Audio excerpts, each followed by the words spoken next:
Hello again, and welcome to Broadcasting Scotland. It's Monday the 23rd of October. I'm Andrew Wilson, and this is Scotland at 7. This evening I have the latest daily update from Ukraine on day 607 of the illegal Russian war of aggression and imperial ambition, and I also have an update on the latest situation in Israel and Gaza. Then I'll introduce our guest for this evening, and then together we will take a look at the headlines from Scotland and around the world. The Ukrainian President Volodymyr Zelensky said the situation in Avdiivka and the nearby town of Mariinka remained particularly tough. Numerous Russian attacks, but our positions are being held, he said. Russian forces have made a series of desperate and bloody lunges at the shattered town of Avdiivka, viewed as the gateway to recapturing Russian-held Donetsk and the rest of the Donbass, made up of Donetsk and Luhansk regions. The US-based Institute for the Study of War has reported that Ukrainian forces in Kherson have crossed from their side of the Dnipro River to take up new positions and pursue Russian forces on the Russian-occupied East Bank. The West Bank is under Ukrainian control. The 6 people killed in a Russian missile strike on a postal distribution centre in Kharkiv district on Saturday were all postal workers aged between 19 and 42. Of the 17 injured, 7 are in a serious condition and said to be fighting for their lives. The attack was condemned by the US ambassador to Ukraine, Bridget Blink. Yesterday, Mitch McConnell offered a strong endorsement of President Biden's $106 billion aid proposal to Israel and Ukraine, saying he and the president were essentially in the same place on the issue. The Ukrainian President Volodymyr Zelensky has said he had spoken with the Emir of Qatar, Sheikh Tamim bin Hamad Al Thani, to thank Qatar for its humanitarian assistance and mediation in returning home illegally deported Ukrainian children. Russian forces claim to have shot down 3 missiles targeting the Crimean Peninsula yesterday. Crimea, which Moscow annexed from Ukraine in 2014, is crucial to Russia's military offensive, both for supplying troops in southern Ukraine and for carrying out missile strikes from the sea. It is likely that Russia has suffered between 150,000 and 190,000 permanent casualties, that's killed or permanently wounded, since the Ukraine war began, according to the latest update from the UK's Ministry of Defence. Russian troops attacked the village of Stanislav in Kherson region overnight, damaging over 30 houses, though no casualties were reported. The Russian Foreign Minister, Sergei Lavrov, is due to visit Tehran today for talks with regional counterparts, his ministry's spokesperson has confirmed. Western countries have accused Tehran of supporting Russia's offensive in Ukraine by providing it with large quantities of drones and other weapons. Ukraine fears that a drone shortage due to China's move to place restrictions on exports.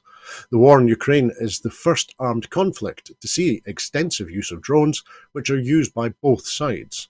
Many of them are made in China and bought off the shelf, and new supplies are vital because of the large numbers lost in the fighting. The Israeli Defense Force has reported that the number of people held hostage by Hamas in Gaza since the 7th of October is now confirmed to be 222.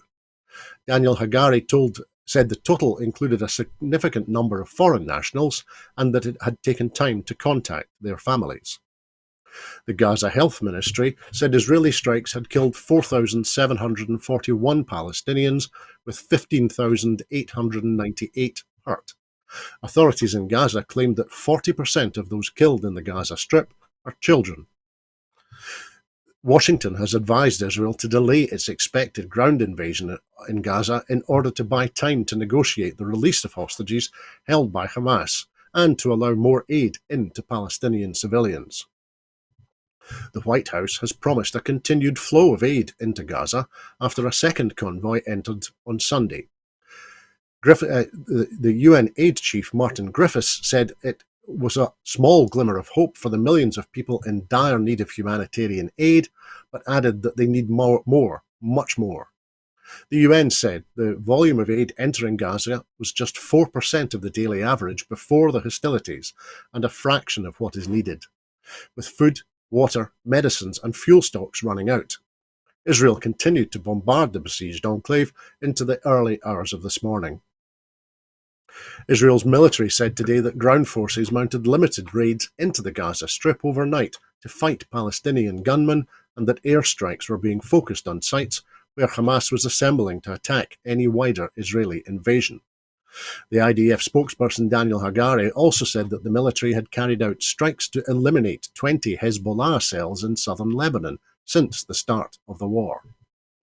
The leaders of the US, UK, France, Canada, Germany, and Italy have called on Israel to adhere to international law and to protect civilians, while also reiterating Israel's right to defend itself against terrorism.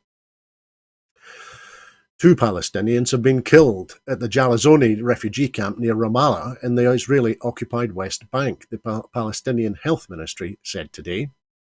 Radio France has reported that a Palestinian photojournalist, Roshdi Sarraj, has been killed in the Israeli bombardment of the Tel Al-Hawa in Gaza City on Sunday. His wife and 1-year-old daughter were injured. Doctors in the Gaza Strip say dwindling fuel supplies are due to the Israeli siege of Gaza and are putting dozens of premature babies who are currently hooked up to incubators at risk of imminent death. 2 activists from the Jewish Arab Peace Movement were recently detained in Israel for putting up posters with a message saying, "Jews and Arabs, we will get through this together," which the police deemed to be offensive. The Greek Prime Minister, Kyriakos Mitsotakis, has landed in Israel and is expected to meet Benjamin Netanyahu. The EU Foreign Policy Chief, Josep Borrell, joined calls for a humanitarian pause in the conflict to let more aid supplies into Gaza. The Dutch Prime Minister, Mark Rutte, is also visiting Israel today. And in Glasgow, Labour Party officers from the Glasgow Kelvin constituency have resigned over the party's moves to block a motion on the conflict in Gaza being discussed. Now, we are lucky enough to be joined this evening by Maureen Watt. Maureen is a retired politician and former Minister for Mental Health in the Scottish Government. Maureen served as a regional MSP for North East Scotland from 2006 until 2011, and she was then the member of our Scottish Parliament representing the constituency of Aberdeen South and North Kincardine from 2011 until 2021, when she retired. Maureen, good evening. How are you keeping? I'm fine, thank you, Andrew. How are you? I'm well, thank you, and I'm delighted to see that you've not been blown away and that you appear to be drying out after the weather that we've had, because that's the first thing we'll discuss this evening. Because Humza Yousaf has met with people affected by the flooding in Brechin and the aftermath of Storm Babette, and he has thanked those involved in the response. The First Minister visited River Street in Brechin today, where this River South-esque burst its banks on Friday, and met with residents who have been impacted by the storm. He also thanked local volunteers, the local council, and the emergency services for their work in supporting people evacuated from their properties.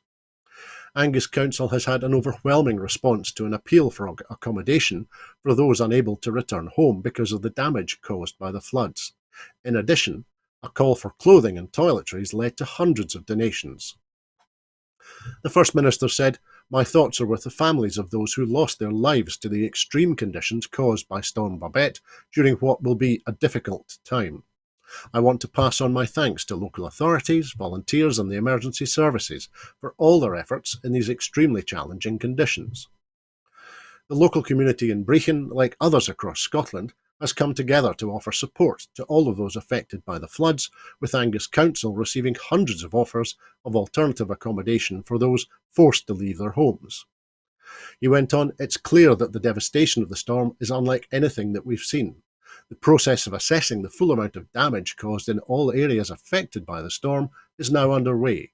This will take some time, and we are working closely with local authorities to support the people and businesses affected."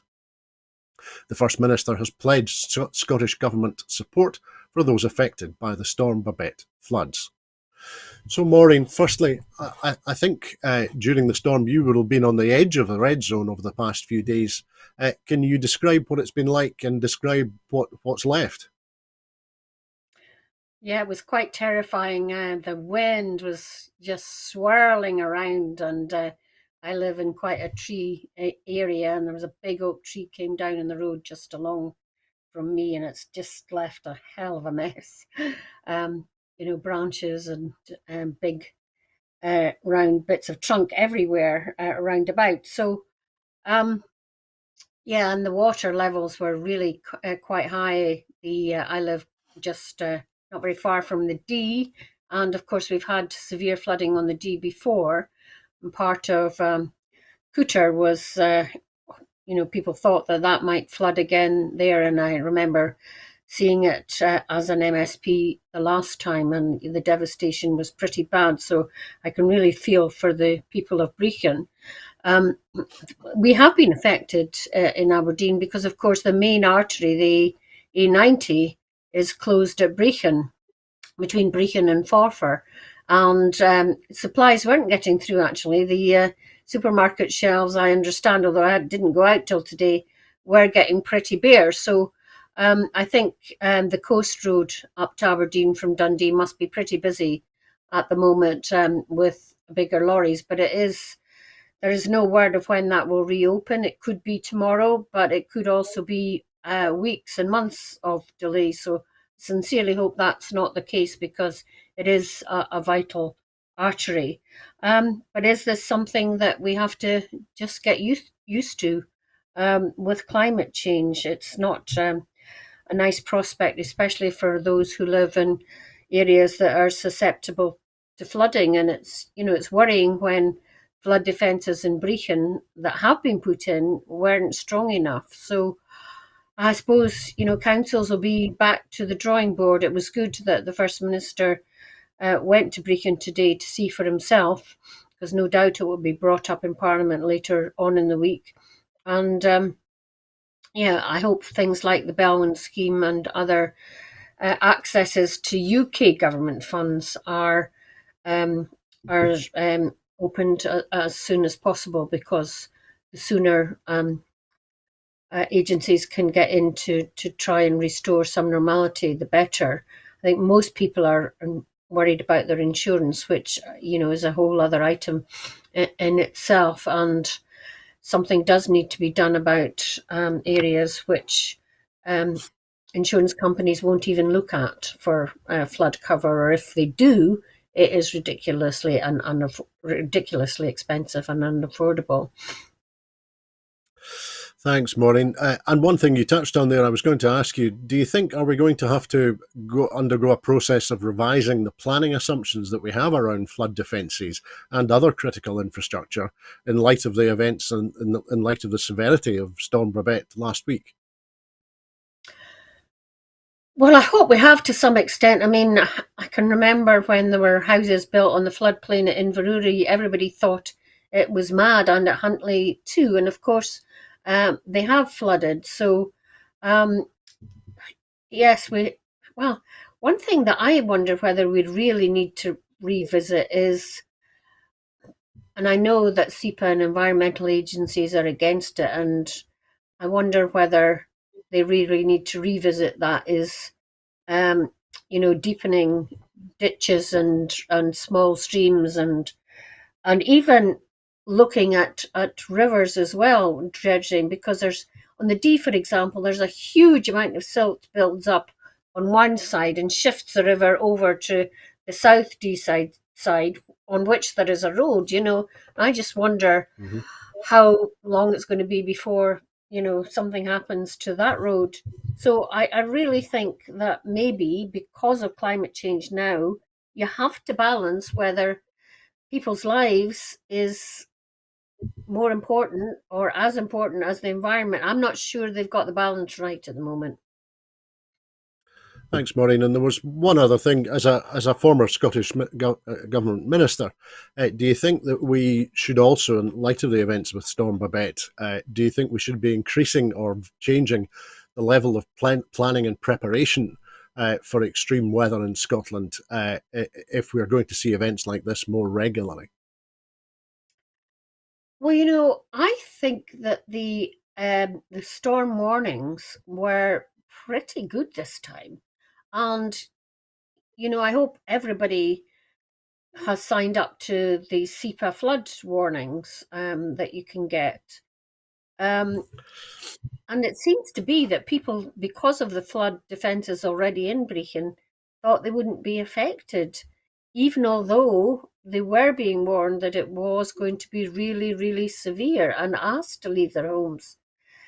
So, jeepers, I don't know really what more agencies can do. I mean, can police force people out of their homes? I don't know. But I really thought that the flood warnings on the television and the radio were really good. And if people don't watch those, then they need to, as I say, have these flood alerts on their phones and things.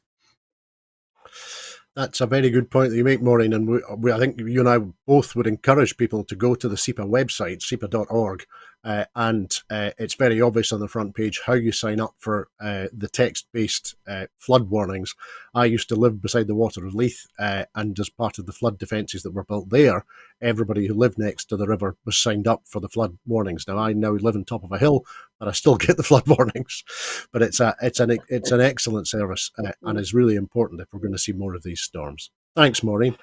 Let's move on now, because the independent monitoring boards have found that conditions at the Manston Processing Centre for asylum seekers who arrive on the Kent coast in small boats are unacceptable.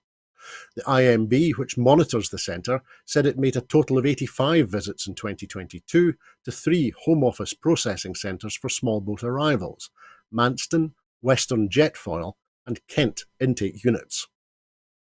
And this was for its 2022 annual report into the short-term holding facilities on the Kent coast. All 3 centres hit the headlines last year due to a variety of scandals and serious incidents. The IMB report found that the facilities struggled to cope with an increasing number of arrivals and identified serious concerns about the conditions in which people were being held, particularly at Manston. The report adds, at Manston, detained individuals were accommodated in marquees, which would at best be described as basic, at worst unsanitary and unacceptable. Western Jetfoil, which is in Dover, was subjected to a firebombing attack last November by Andrew Leake, who police said was motivated by extreme right-wing terrorist ideology. The Kent intake unit, also in Dover, where lone child asylum seekers and families are processed after arriving on small boats, became embroiled in a row in July this year after the Immigration Minister, Robert Jenrick, was reported to have asked for cheerful cartoon murals for children to be painted over because they were too welcoming. Manston, which is just outside Ramsgate, accommodates both adults and children who arrive on small boats in a series of marquees. There were a number of serious incidents there, including the death of a man who contracted diphtheria and a mass outbreak of diphtheria with 50 cases reported, although the Home Office initially said the number of these infections was very small. Other reported problems include filthy conditions, claims of assaults by guards, which were investigated by the police, drug taking by guards, and the mass dumping at a central London station of asylum seekers who'd been taken away from Manston. According to the IMB, the Army was drafted in to help with processing small boat arrivals alongside Home Office officials and various contractors, such as Mitty Care and Custody and Interforce. Initially, small boat arrivals were sleeping on gym mats in the Manston marquees, but the Home Office decided they were a fire risk and removed them, leaving people to sleep on the floor with just blankets to lie on. While people are supposed to be held in Manston for just 24 hours, many were unlawfully detained there for longer, the longest known case being 43 days. The Home Office refused IMB requests to disclose the number of people unlawfully detained at Manston. When 4 people drowned in the Channel last December, the survivors who witnessed their fellow passengers dying were taken straight to Manston for processing. The report also highlights problems with clothing. Some asylum seekers had to share coats as there weren't enough to go around, a practice which the IMB feared could have spread scabies, which is prevalent on the site. There was not always suitable clothing available for young children, and one wee one was seen to fall over due to wearing oversized clothes. So, Maureen, the government, in response to the IMB report, said that the health and welfare of people in our care and individuals working in these facilities is of the utmost importance. Now, surely, if you care about people, you house them and clothe them properly, not have them sleep on the ground in a marquee. Well, I just simply don't believe that last comment that you quoted them as making. I think you hit the nail on the head, Andrew, when you said that Robert Jenrick said you mentioned the situation where Robert Jenrick asked them to remove cartoons because it made it look too welcoming, and I really do think that they want to make the conditions that refugees and asylum seekers first witness in this country as absolutely awful, as one way of deterring people coming in the future. And of course, mostly these things don't work because people want to come, because in so many cases that they have relatives already here that they want to join. And because the UK government can't get its act together in processing asylum seekers and finding out whether they're here lawfully or whether they need to be returned to their country of origin. Because that's so awful and there's such a backlog, it's little wonder that they haven't got the facilities to house them. And, you know, all the awful things that you have mentioned and have been identified by the IMB.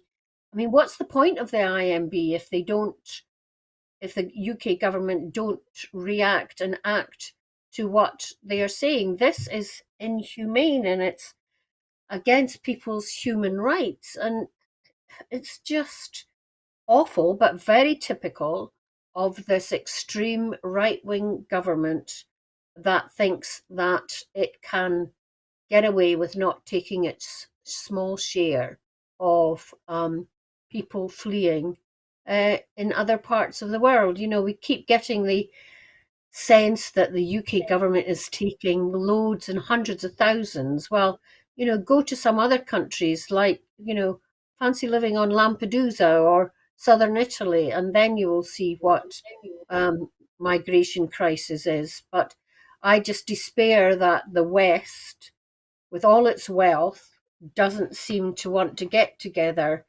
to try and help make the countries where the people are fleeing from more acceptable places to live in. Thanks, Maureen. And one thing crossed my mind. Do you think, thinking about this IMB report and its conclusions, and you touched on this in a way already, do you think Cruella, sorry, not Cruella, Suella Braverman will be pleased at this report from the IMB? Yes, absolutely. It's just right up her street, isn't it?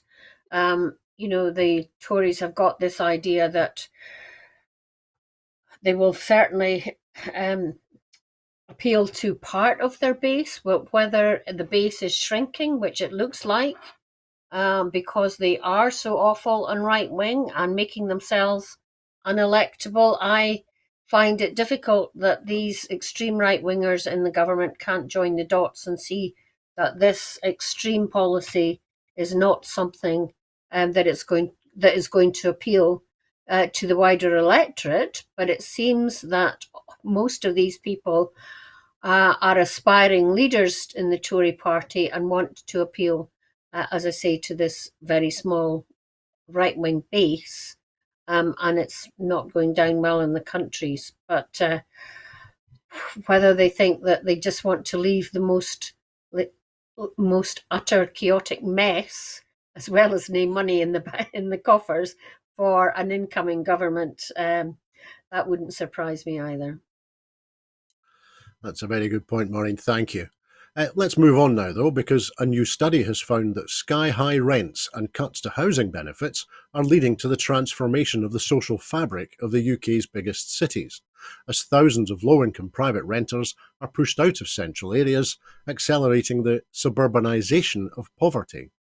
The trend, driven also by the gentrification of once largely working-class neighbourhoods and the sell-off of social homes, is excluding poorer people from inner cities and deepening divisions between rich and poor, the study found. Low-income private renters, who a decade ago might have lived in city centres, are increasingly being displaced to a shrinking pool of affordable homes on the urban periphery and beyond, often with poorer access to public transport, jobs and public services, it says. 1 in 9 private renters in the UK's 10 biggest cities were displaced from central locations to cheaper housing areas on the suburban fringes during an 8-year period to 2020, a study by the University of Glasgow academics has found. Glasgow saw a reduction in the number of low-income households living in privately rented homes in the inner city of just over 20%, while London, Sheffield and Liverpool all saw reductions of more than 10%. In Bristol, the number fell by 38% during the period. The phenomenon that is known in academic circles as suburbanisation of poverty is especially visible in countries such as the UK, Canada and the US, where private rented housing has been deregulated and social security has been whittled away. Professor Nick Bailey, a co-author of the study, said continuing cuts in housing benefit levels, combined with the rising costs of inner-city renting, are engineering a fundamental change in the social fabric of our cities. We need to examine the impacts this has on the welfare of poorer households as they are pushed to locations which tend to have worse public transport and worse access to jobs and vital services. But we also need to be asking whether this is the kind of city we wish to create, one marked by deepening spatial divisions between richer and poorer. The changes reflect the growth of privately rented housing in the UK over the past 3 decades. Only 1 in 10 households lived private rented homes in 1991. Now 1 in 5 households live in privately rented homes. More than 1 in 3 children in poverty live in a privately rented home. A decade ago, roughly 20% of UK privately rented homes were affordable for households in receipt of housing benefits, according to the Glasgow study. This fell to 9% by 2020. Housing benefit rates have been frozen since then, making inner cities, where private rents have risen fastest, even less accessible for poorer people. So, Maureen, firstly, for successive Tory governments, this sounds like a success, moving poorer voters out of sight and out of mind, doesn't it? Well, you said that the report said it had been happening for the last decade. I am old enough to remember when Thatcher and her friend, Dame Shirley Porter, who was the leader of Westminster London, Council. Yep. and at the time, and she was an owner of Tesco, if I recall, and they were selling off council houses so that poor people couldn't live in the centre of London. And this seems to be a continuation by this latest government, putting poor people out to the suburbs. And no wonder there's a huge discrepancy between rich and poor, because it is the poor people that are cleaning their gentlemen's clubs in the centre of London, or the huge houses in Mayfair and elsewhere in London. And I was speaking to a cleaner the last time I was in London, and she had to travel miles and get up really early and then travel miles into the centre of London to clean, about 5 houses in a day and then get back. And that isn't cheap in itself. So no wonder the inequality in this country is getting worse if people, in order to do the most menial of tasks, which are in the richer areas, require long journeys every day in order to carry them out. So broken Britain, hey? And I was going to focus on that with you, Maureen, because I quoted Professor Nick Bailey, one of the authors of the study, who said we also need to be asking whether this is the kind of city we wish to create, one marked by deepening spatial divisions between rich and poor. And again, that struck me as a Tory plan delivered. deeper spatial and actually deeper social divisions in our communities. Yeah, there's a really good program, a two-part series on BBC Two, I think, at the moment on Britain's housing crisis and exactly why we've got to this position. But I remember my view as an elected politician is that you have to be a leader, not a follower. And when people were complaining about having to have social housing as part of a bigger development, I would say, well, who is going to come and care for you? Who's going to come, as I say, and clean your house? Who's going to come and work in the local shop if you don't have some social housing in your area? And in fact, that has happened in Aberdeen. I don't know what the situation now is, but it was for a while that carers, people who needed care in the more affluent suburbs, weren't getting it because the carers not lived in poorer areas and not in that area and were taking the work nearer to where they lived rather than have to pay bus fares or put fuel in their cars to go and look after people in the more affluent areas. So, mixed housing in every part, every ward, or however you divide up your council area is really important in my view, not just for social cohesion, but also to make sure that people have opportunities to do different kind of work. Thanks, Maureen. Now, we'll move to our next item this evening, because more than 10,000 people have signed an online petition calling on the UK government to reintroduce the £400 energy bill rebate for all households.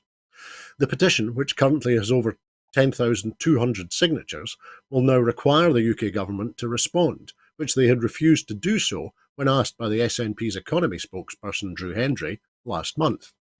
Mr Hendry said that the development should act as a final warning to the Chancellor and Prime Minister, and that the much-needed support would provide safety and security to households this winter. Leading charity Citizens Advice have also called on the UK government to expand the Warm Homes discount this winter to assist with the record number of people with energy debts. The organisation stressed that almost 8 million people have had to borrow money to pay their energy bills in the first half of 2023, with predictions that this figure will only rise in coming months. Commenting, Drew Hendry MP said, "Households across the UK are crying out for help as the Westminster-made cost of living crisis continues to hammer their budgets. It is imperative that the Chancellor and Prime Minister heed the warnings and commit to reintroducing a £400 energy bill rebate for all households. This would provide the most vulnerable in our society with the safety and security they so desperately need this winter. These problems were created by Westminster. It is therefore incumbent on Westminster to fix them." He went on, "At the next general election, a vote for the SNP is the only way to tackle the Westminster-made cost of living crisis, unlock Scotland's energy resources and secure real change for our country through independence." So, Maureen, first of all, Citizens Advice stressing that almost 8 million people had to borrow money to pay their energy bills in the first half of this year. That's a recipe for disaster, isn't it? Yeah, absolutely. People becoming so indebted because of fuel costs is just an anathema in a rich country, and especially in Scotland, where we're energy rich, but our people are living in fuel poverty. It's just unbelievable. Um, and I was speaking to somebody in a third sector organisation today, actually, who said that Citizens Advice are absolutely overwhelmed with queries and requests for help. And that's in Aberdeen. So um, it would be good if everybody got the £400 help this winter. Those on pensions of pension age will still presumably get their help with fuel. And it's something that I'm sure we would do in an energy rich Scotland. But it would be okay if it was universal. And in Scotland, we have tried to make everything universal. But then we don't have the levers of taxation to make sure that those with the broadest shoulders and who don't really need the £400 are then giving some of it back through taxation. So to me, it's another reason why independence is the answer to economic problems and the crises that people are facing, because neither of the major parties in England are coming forward with the radical types of policies and actions that are needed to solve this problem. And, as I say often, this is not something that is happening in other countries.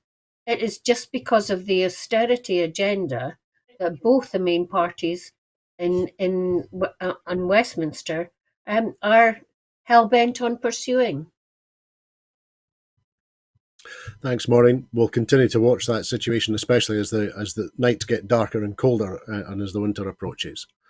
But let's move to international news now, because the centrist finance minister, Sergio Massa, has unexpectedly defeated the far-right populist Javier Milei in the first round of Argentina's presidential elections. Supporters of Milei, a political outsider described as an Argentinian mashup of Donald Trump, Jair Bolsonaro, and Boris Johnson, had hoped he was heading for a sensational outright victory similar to Bolsonaro's shock triumph in Brazil in 2018. However, with 99% of the vote counted, it was his Peronist rival Sergio Massa who won the day, with 36.6% of the 27 million votes cast. Milei, who has promised to abolish Argentina's central bank and shun its biggest trade partners, China and Brazil, came second with 29.9%. The third main candidate, the Conservative former Security Minister, Patricia Bullrich, finished third with about 23.8%. Massa and Milei will now face off in a second round on the 19th of November. For an outright victory, a candidate would have needed more than 45% of votes, or more than 40% with a more than 10-point lead over their closest rival. Addressing supporters at his campaign HQ, Massa said he would lead a national unity government that would kickstart a new phase of Argentina's political history. A Massa poster campaign warned citizens that Milei's most radical ideas, which include legalizing the sale of human organs, would plunge Argentina into a 2001-style economic meltdown, as one poster saying that The Economist had warned that Milei would be a risk to Argentine democracy. Massa's efforts appear to have borne fruit on Sunday, as voters turned out to choose Argentina's new president and vice president, as well as about half of its 257-member Congress, a third of the Senate, and several governors, including those of the city and province of Buenos Aires. So, Maureen, a political outsider described as an Argentinian mashup of Donald Trump, Jair Bolsonaro, and Boris Johnson. That sounds delightful, a lying, unfaithful politician who delights in burning the rainforest.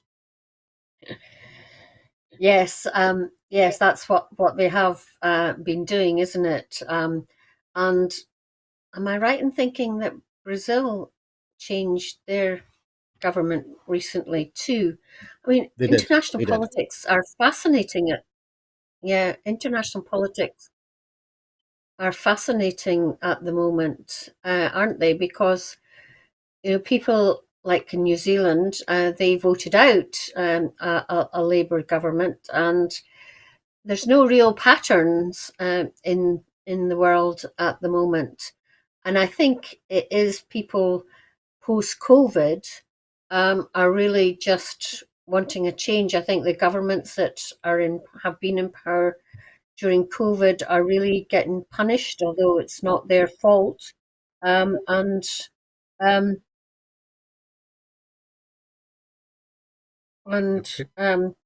it's yeah, it's really interesting to see what will happen. I mean, in Argentina, as you mentioned, Andrew, the China and Russia are trying to pull in these other countries into a kind of bloc like the EU against the West. And if Massa is against that, then that will be really quite interesting to see how that pans out.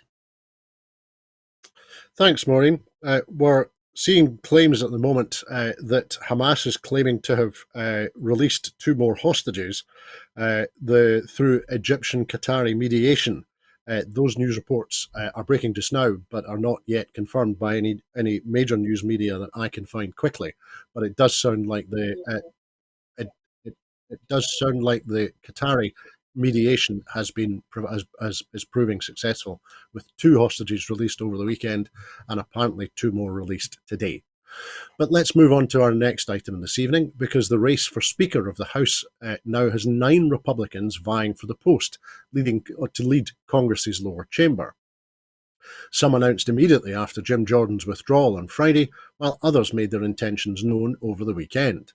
The candidates are Tom Emmer of Minnesota, the GOP whip and third highest ranking Republican; Mike Johnson of Louisiana, the vice chair of the Republican Conference; Kevin Hern of Oklahoma, the chair of the Republican Study Committee; Byron Donalds of Florida, a Donald Trump ally; Austin Scott of Georgia, who stood as a protest candidate against Jordan's campaign for Speaker; Jack Bergman of Michigan; Pete Sessions of Texas; Gary Palmer of Alabama; and Dan Muser of Pennsylvania. The winning candidate must receive 217 votes, or near unanimity, from the deeply fractured Republican conference. There's no telling if any of these 9 can reach that threshold.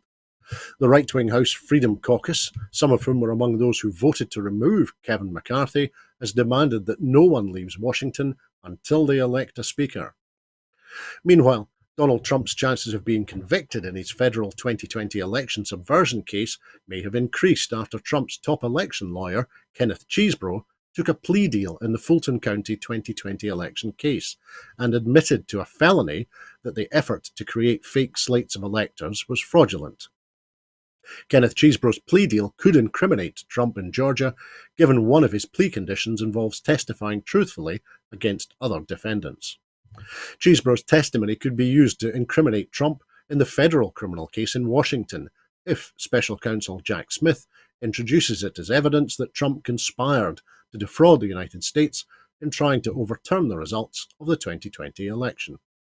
So, Maureen, the race to be the new Speaker of the House of Representatives, it sounded to me a bit like last summer's Tory leadership contest, which I think had 12 candidates at one point. And is it a bit similar, and will it likely have similarly catastrophic outcomes? Well, it's not quite like that insofar as they're looking to replace their Speaker of the House, and the Republicans do have a slight majority in the House. But I hope this carry on, as we would say in the Northeast, highlights to the people of the United States how awful the grand old party, that the Republican Party is also called, is in such a mess. And, you know, a lot of it obviously stems from the chaos created by Trump. And you were right to point out about the most recent person in Trump's legal team, whom he seems to change every day, um, going for plea bargaining. There was one last week as well, if I recall. So his close supporters seem to be deserting him. It's just whether the MAGA people who support Donald Trump, who seemingly would support Donald Trump to the end, are beginning to peel off too. And I suppose we can only live on hope on that. Meanwhile, Joe Biden is showing how his experience as a politician and now as President of the United States can get things done in terms of release of hostages, can get money sent to both Ukraine and Gaza in a big package, hopefully. So he is showing that his diplomatic skills are still as good as ever, and getting on with the day job. Absolutely. Thanks, Maureen. And I wanted just to talk with you a little briefly on a wider subject. We can see that the Republican Party in Congress is deeply divided, and the gap between the Conservative and the more moderate members has been amplified by, firstly, disagreements on spending, and then culture war issues. So, do you think is this a useful reminder that culture wars get you absolutely nowhere? Well, I think divided parties get you absolutely nowhere. People, regardless of where they are, do not like divided parties, and it should be a lesson to divided parties everywhere. Hint, hint. That people are really turned off by that, and we can see that the Labour Party at last has come together under Keir Starmer, because it was so divided under Jeremy Corbyn. Or at least if they are divided, they're keeping it under wraps, which of course you should do. You should discuss your differences at group meetings and internal sessions of conferences and things rather than in the open. So, yes, if the American electorate are like anywhere else, then they will surely be put off by such a divided party. Thanks, Maureen. Now, we'll come back to Scotland for the next item, because 42 organisations across Scotland will benefit from £4 million of funding to deliver projects that will help children, young people and families in the care system. Administered by the Cora Foundation, the second round of the Promise Partnership Fund will be split across third sector and public organisations that prioritise work to build supportive workforces that can provide the unique support for young people and families in the care system to thrive, create school structures that provide support, opportunities, and a sense of belonging, and enhance youth justice and rights to reduce and prevent the criminalisation of children and young people with care experience. The announcement marks the beginning of Care Experienced Week, when people come together to advocate for change and to encourage the transformation required to keep the promise. The Minister for Keeping the Promise, Natalie Dawn, said the Promise Partnership Fund is crucial in supporting organisations to make the changes needed to enrich the lives of children and young people in or on the edges of care. Care Experienced Week starts today and is a key opportunity for Scotland to come together to celebrate and show our love for children and young people who have experienced care. I am determined that we may keep driving forward the transformational change that is required to keep the promise and make Scotland the best place in the world to grow up, where all children are loved, safe, respected, and can realise their full potential. So, Maureen, do you think is this kind of partnership with the third sector and local authorities, is it the kind of collaboration or cooperation which can make a real difference to the care experienced young people and families? I think there are many things I am proud of the Scottish Government since 2007. But I think that what they have done for care experienced children and families and youngsters has been absolutely game changing.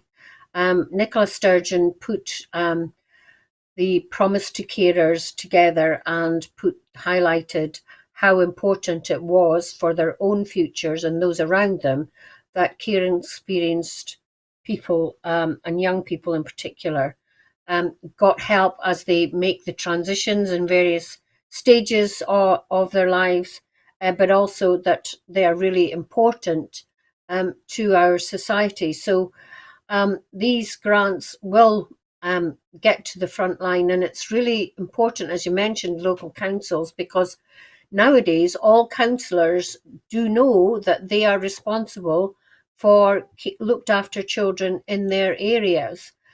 So that in itself should make councils more responsive to the needs of care experienced people.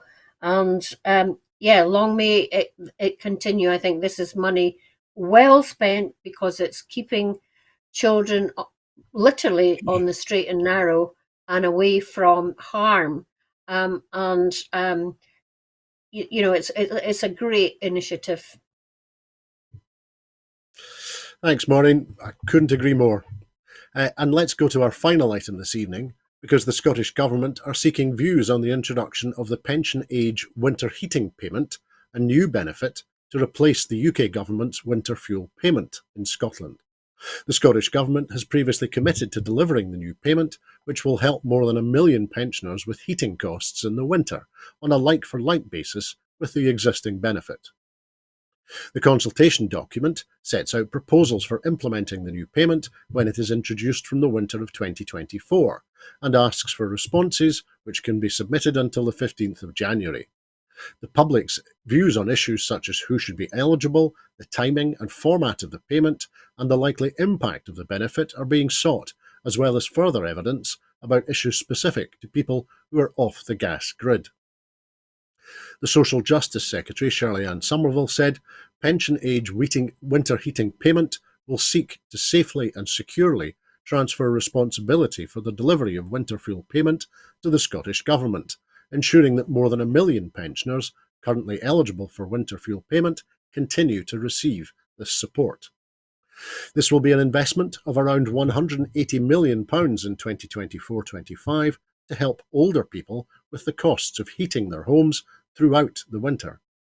Working with individuals and organisations with experience of the benefits system is central to our approach to developing the devolved social security system in Scotland.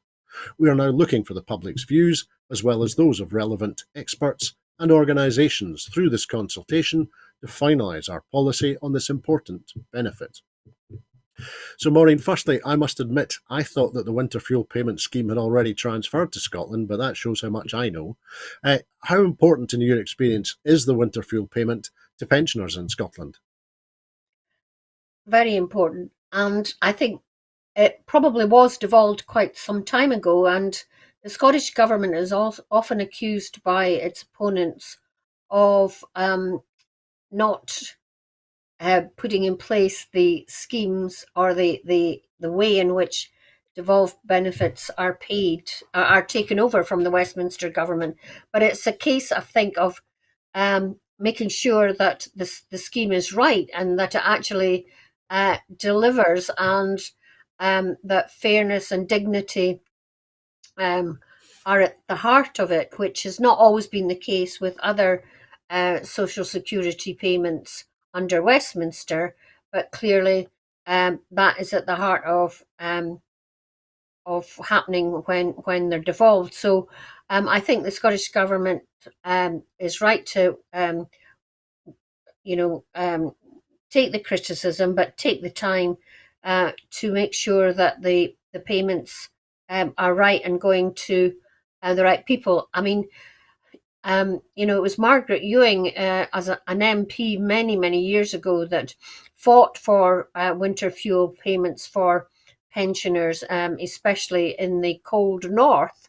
And this is an opportunity through consultation, and I hope everybody that wants to does reply to the consultation to see if there are changes that can be made to make the system better. I mean, for example, many people now work past retirement age, and I'm not sure whether it's linked to the pension. So you've got to be taking your pension in order to get your winter fuel allowance, or whether you can get it when you're over 60 or over 67. So all of these things need to be clarified, and this is an opportunity to do that.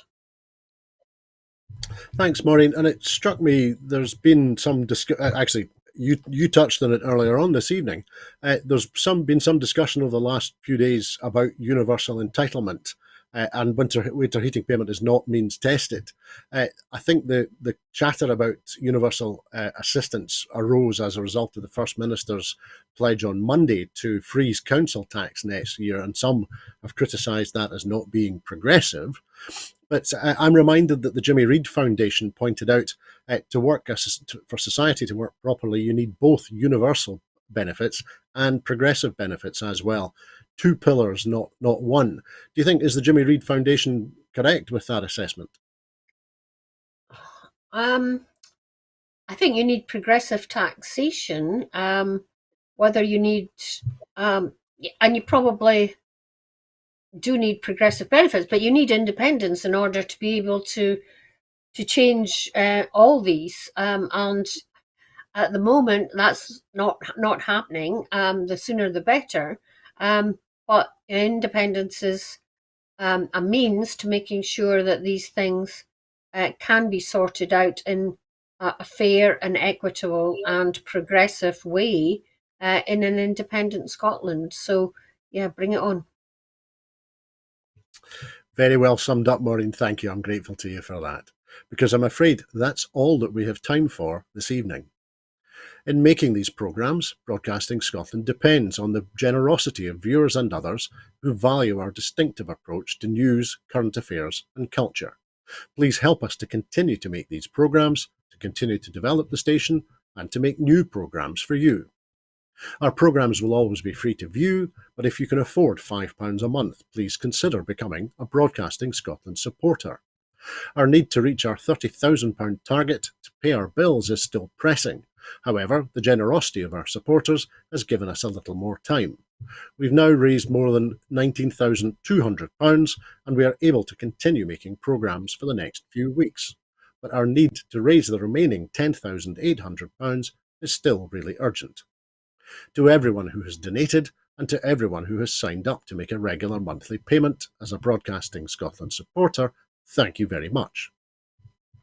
There are other ways in which you can contribute to our work. If you would like to volunteer to work with Broadcasting Scotland, either behind the scenes or in front of the cameras, or in any other way that helps our work, then please visit our website at www.broadcastingscotland.scot and send us a message there. You can find us on Twitter and Blue Sky at BroadcastScot. Please like and retweet us there. And you can also find us on Facebook by searching for Broadcasting Scotland. When you're watching us on YouTube, it would be great if you would like and subscribe to Broadcasting Scotland on that platform. We will be back at 7 p.m. sharp tomorrow evening for the next edition of Scotland at 7, so please come back and join us then. I'd like to say thank you to everyone who's been watching this evening, and of course, a very special thanks to our very special guest, Maureen Watt. Thanks, Maureen. You're welcome. Hope to see you again soon. Me too, Maureen. On this day in 1295, a treaty was agreed between the Scots King John Balliol and King Philippe IV of France that marks the start of the long-standing Auld Alliance. And of course, in 1707, the first Parliament of Great Britain met in London. I wonder how long it will be until we can call le fin to that Westminster Parliament. Please look after yourselves and please have a very peaceful evening. Bye-bye.